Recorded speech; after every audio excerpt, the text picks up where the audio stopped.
আজকের এই প্রোগ্রামের সংগ্রামী প্রধান অতিথি বাংলাদেশ ইসলামী ছাত্র শিবিরের সাবেক কেন্দ্রীয় সভাপতি, জামাত ইসলামীর কেন্দ্রীয় অ্যাসিস্ট্যান্ট সেক্রেটারি, বরেণ্য জননেতা, বর্ষিয়ান রাজনীতিবিদ জনাব মাওলানা শাহজাহান ভাই, নারায়ে তাকবীর, আল্লাহু আকবার। সীতাকুণ্ডের পক্ষ থেকে, আনোয়ার ভাইয়ের পক্ষ থেকে, বাদিয়ারের পক্ষ থেকে, সালিমপুরের পক্ষ থেকে, সৈয়দপুরের পক্ষ থেকে নারায়ে তাকবীর। সাধারণ ভাইয়ের আগমন, শুভেচ্ছা স্বাগতম। সাধারণ ভাইয়ের আগমন, সীতাকুণ্ডের পক্ষ থেকে, আনোয়ার ভাইয়ের পক্ষ থেকে লাল গোলাপ শুভেচ্ছা। মোহতারাম কেন্দ্রীয় অ্যাসিস্ট্যান্ট সেক্রেটারি জনাব মাওলানা শাহজাহান ভাইকে প্রধান অতিথি আসন অলঙ্কৃত করার জন্য বিনীত অনুরোধ করছি। সংগ্রামী উপস্থিতি, প্রধান অতিথি আমাদের মঞ্চে চলে এসেছেন। এই পূর্বে আমি সংক্ষেপে বক্তব্য রাখার জন্য অনুরোধ করছি বাংলাদেশ জামাত ইসলামী আকবর শাহ থানার সংগ্রামী আমির জনাব আব্দুল হান্নান চৌধুরী মহোদয়কে সংক্ষিপ্ত বক্তব্য রাখার জন্য অনুরোধ করছি।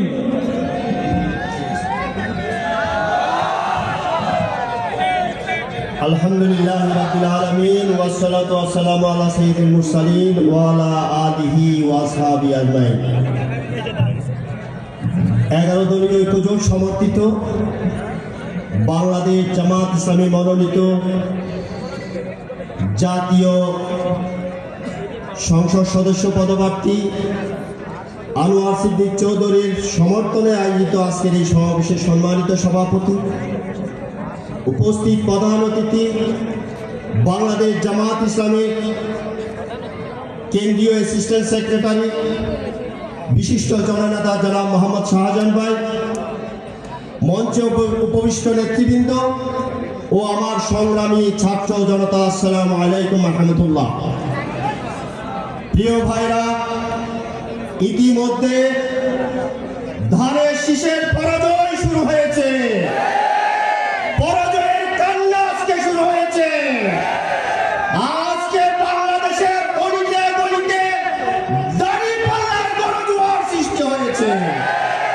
এই গণজোয়ার থেকে তারা আজকে আমাদের বাড়ির উপর বিভিন্ন জায়গায় হামলা চালাচ্ছে। তারা ওই শেরপুরে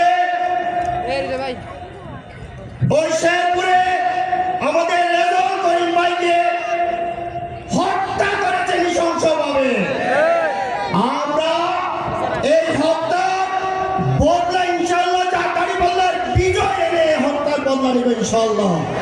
আসুন আগামী 12 তারিখ কেন্দ্র পাড়া দিয়ে শেষ পর্যন্ত অবস্থান করে দাঁড়িয়ে পাল্লার বিজয় নিশ্চিত করে আমরা ঘরে ফিরে যাব, এই আশাবাদ ব্যক্ত করে আমি আমার বক্তব্য শেষ করছি। ওয়া মা তৌফিক ইল্লা বিল্লাহ।